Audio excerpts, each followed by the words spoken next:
Queria saber se o Ian concorda com a crítica do Fiore sobre Parasita. Ih, lá vem, eu sabia. Vamos entrar nisso. Eu sabia, mas aí eu vou falar uma coisa? E qual outro filme pós-anos 2000 ele acha que fala bem sobre a luta de classe? Nossa, aí tem muitos. Aí eu gosto de muitos. A respeito de Parasita, a gente tava conversando sobre isso comendo empada. E eu vou dizer, concordo. Pô, então... Real, eu achei a crítica dele muito boa. Vou ter que falar, então. Ai, lá vem. Semana passada vocês falaram sobre isso. Falando? Não lembro. Falaram no Desencontro Show. Ah, pode crer. Mas agora, Matheus Fiore, você tá falando pra 2.000 pessoas. É isso, galera, vamos lá. Vai, Então, vai. eu acho o Bong Joon-ho um cineasta legal. O melhor filme dele é Cão que Ladra Não Morde, assistam, é o primeiro dele. Meu problema com Parasita é o seguinte... Ele começou aqui querendo... Bote a sopra. Semana passada aqui ele tá falando que John Bon-ho é uma merda. Não, isso aí é mentira. Eu gosto muito de Bong Joon-ho. Eu tenho até amigos que são Bong Joon-ho. Mas dito isso... Cara, o Parasita é assim, o patrão é pessoa má e o funcionário é pessoa boazinha. E eu acho que cai no moralismo muito escroto, porque não é sobre isso a questão das classes. Você pega, por exemplo, Mulheres Diabólicas do Chabrol. As empregadas têm que matar os patrões, mesmo eles sendo pessoas legais, e as funcionárias pessoas super falhas, com questões morais assim super complexas. Porque não é sobre moralidade se você é uma pessoa comunista. É sobre o sistema, você tem que destruir o sistema. Então você fazer o personagem ser... o chefe ser a pessoa má e o funcionário ser a pessoa boazinha, você leva muito pra questão moral. Cai muito numa pauta neoliberal, sabe? Uma pauta que as pessoas não de esquerda também vão gostar. Porque, olha só, teve que matar o cara. Por quê? Porque ele era mau. Não é porque ele era mau, porra. Foda-se se ele é mau ou não. Essa porra tem que acabar. E no final das contas cai no lugar da pena também, né? Sim, pra caralho. Não tem que ter pena não, porra. Eu concordo com você. Eu tem pena realmente da achei classe, essa... não do Eu achei da essa pessoa. crítica boa, porque eu vou falar uma coisa que tava na minha cabeça com um filme que o Felipe que me indicou, que é o Propriedade. O Propriedade anda nessa linha tênue muito bem. Muito. Eu gosto desse bem. filme. Porque o Propriedade, caso vocês não saibam, é um filme brasileiro recente. Tá na Netflix. Tá na Netflix, vale muito a pena assistir. E que é a respeito de uma revolta de camponeses. Porque o dono da terra vai vender a terra e os camponeses vão ficar sem ter onde trabalhar e onde morar. E aí eles se revoltam e essa linha do que quem é bom e quem é mau é muito tênue. Então vale muito a pena. É um filme que... Fazia tempo que eu não assistia um filme com esse tipo de roteiro. Que é o roteiro ladeira abaixo. Né? Ele começa brando e é só desgreta. Assim, daí pra baixo não tem clímax, não dá pra falar que tem clímax, sabe? Ele é anticlimático, né? Totalmente anticlimático. Então, vale muito a pena assistir. Esse fica a dica de um filme que debate luta de classes, mas eu tenho, só pra responder a pergunta, tem outros filmes que eu gosto muito que falam sobre isso. Um dos meus favoritos é o Arábia. Eu acho Arábia... Do Afonso Shoa. Eu não lembrava o nome do diretor. Shoa. Mas esse filme ele debate luta de classes de uma maneira muito elegante, assim. Sim. Não é descarado, não é que nem não é uma crítica particular ao Eles Não Usam Black Tie. É um excelente filme, é uma excelente peça de teatro, mas é de maneira muito frontal. Sim. Né? Mostrando todos os problemas que tem na construção de uma greve, um fura-greve, não sei o quê, e a repressão policial. O Arábia é mais nas entrelinhas. Sim. Inclusive, o próprio título eu acho genial. Que é uma metáfora de uma piadinha que ele... Vale muito a pena assistir, eu não vou nem A falar. parada dos caras que chegam no deserto, fazer a obra, né? É do caralho. É muito bom, assim, o nome é muito sagaz. Esse filme vale muito a pena assistir. Depois dos anos 2000, outros filmes com consciência de classe, deixa eu pensar. Depois dos anos 2000 específico? Sim. Vamos lá, o que eu gosto? Cara, é complicado. Esse sem o Letterboxd eu não consigo, né? É foda, né? Roubou minha frase. Passa água aí, por favor, enquanto eu penso. Acho que acabou. Acabou? Ah, então deixa. Tá me falhando a memória, eu preciso pensar um pouquinho. Eu vou abrir o Letterboxd, dane-se.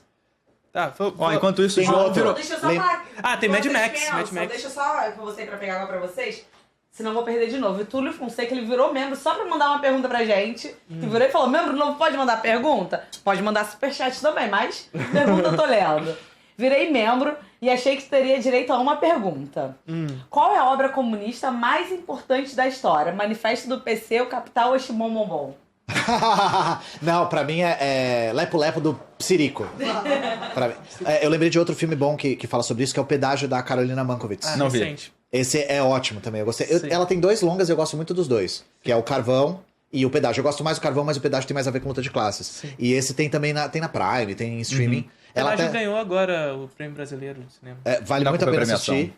E só teve um fiasco ali, porque a diretora começou a reclamar que o filme dela foi pirateado. Ah, jura que o filme foi pirateado? A gente mora no Brasil, sabe? Sim. É um negócio que, inclusive, até uma virtude, o Tropa de Elite se tornou o filme mais visto até então. A pirataria ajudou muito. Porque foi pirateado, exatamente. E existe esse debate sobre a pirataria, inclusive, existe esse debate que Eu vi depois, inclusive por conta dessa polêmica, por causa do pedágio, surgiu até mesmo na Cefilia esse discurso que é vazio e culpabiliza o trabalhador, culpabiliza quem usa, quem... Que não tem mais desculpa pra piratear, né? Não, e vai nesse lugar assim, o cinema brasileiro está como está porque você pirateou, Nossa. sabe? O cinema brasileiro não consegue público porque você está pirateando. Você não baixaria um carro, né?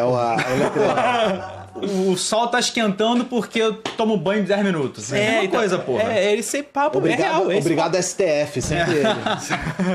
E é esse papo real, né? Tipo... Assim, primeira coisa, assim, é pensar geograficamente o país que tem, primeiro, um mercado exibidor curtíssimo. São 3.500 salas no Brasil. Porque às vezes a pessoa que mora numa cidade... Mas só tem de sala, cara, eu não sabia que era tão pouco. Às vezes a pessoa que mora numa cidade grande, tipo Rio e São Paulo, não tem noção. Mas muito filme fala, estreia nacional. Estreia Rio e São Paulo. É nacional. O pessoal de Porto Alegre não consegue ver a capital. Muito filme, pô. E assim, estreia nacional Rio e São Paulo, você tá sendo bonzinho, porque geralmente é São Paulo. E quando é no Rio, às vezes é Estação. Estação Botafogo. Que é um cinema que do Rio de é um Janeiro. cinema de um bairro do Rio de Janeiro, porra. Pois é. Então, assim, são 3.500 salas aqui no Brasil. Isso, assim, dados de 2016, depois da crise, depois da pandemia, isso pode ter reduzido pode ainda. Pode ter reduzido, deve ter a sala que fechou. Não sei exatamente. Então, assim, são pouquíssimas salas, e dessas 3.500 salas, 1/3 delas estão em São Paulo. 1/3 tá em São Paulo? 1/3. Caralho. O segundo lugar é o Rio de Janeiro, que tem 300 e poucas salas. Tem 1/3 de São Paulo. Meu Deus, cara, eu não sabia que era tão... É concentradíssimo. Sim. E aí, uma coisa que talvez vocês já devam ter estudado. O streaming diminuiu a frequência das pessoas em sala de cinema? Total. Eu fico imaginando que isso só tende a piorar, então. Mas eu acho assim, que pelo menos a médio prazo, sim. São vários fatores, na verdade. É crise na indústria também. Não é só o streaming, né? A gente vem vendo uma crise da sala de cinema, como um todo. Que, na verdade, está configurado pela crise do shopping center mesmo. O shopping center os shoppings estão se tornando a nova mansão abandonada vitoriana. Assim. Sim. Porque, enfim, o capitalismo ele tende a interiorizar cada vez mais os seus processos, né? Então, o cinema estava na rua, ele vai pro shopping, do shopping vai pra nossa casa. Então, a experiência shopping, ela é uma experiência em crise e, portanto, também o cinema no shopping tem se tornado cada vez mais... O próprio shopping shopping no sentido de comprar é uma experiência doméstica agora com o delivery de drones malucos da Amazon, né? Sim. E você agora... faz o que quiser da sua casa. Antigamente tinha aquele ritual da pessoa, vou no shopping, vou comer um McDonald's, comprar uma lembrancinha pra minha mãe e ver um filme. Amigo, você não tem dinheiro pra nenhum dos três hoje em dia. Sim. A realidade do brasileiro hoje é essa, pô. Mas o shopping tinha um fenômeno também de isolamento urbano. De conseguir circular, principalmente na cidade de São Paulo. É a perda do direito da cidade. Exato, totalmente.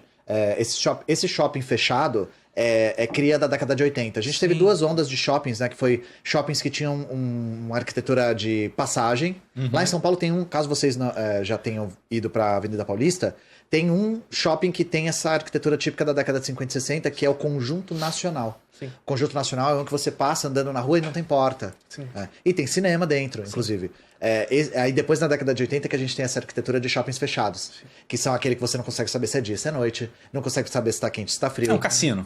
Não consegue saber se você tá no Brasil ou em Dubai, porque é o mesmo shopping. Sim. Você olha dentro, a arquitetura é igual, a temperatura é igual, a luz é igual, as lojas são iguais. O principal shopping do Rio é o New York, que é um shopping no meio da Barra do Tijuca que tem a Estátua da Liberdade e copia a estética da Times Square. Da Havan, o shopping. E o shopping é basicamente isso. O shopping é uma feira global. É uma feira que reúne as atividades econômicas globais no local. Então, assim, ela funciona para ser um espaço desprovido de cidade. Né? Sem identidade, né? Sem identidade da cidade. Então, o cidadão... Inclusive, a lógica da construção da cidade é assim. A cidade é construída por carro. Então, o cara sai da sua casa de carro direto para o shopping. O corpo dele não toca o ar da rua, né? Exatamente. Então, você não consome a cidade mais. Você não tem mais direito à cidade. Você só vai...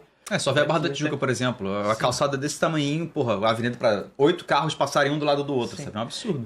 Uma pessoa que eu já perdi aqui falou: vocês estão vendo o preço dos ingressos? O preço dos ingressos é um dos motivos da sala de cinema estar em crise, mas não é o motivo principal. Sim. Apesar de a galera acreditar que o preço é o motivo principal. Mas, até porque o valor de hoje é mais ou menos o mesmo que era antes da pandemia, por exemplo. No cenário pré-pandemia, o preço do ingresso era o mesmo. E no cenário pré-pandemia, a Marvel estava batendo recordes e recordes de bilheteria. Então a causa não é o preço do ingresso.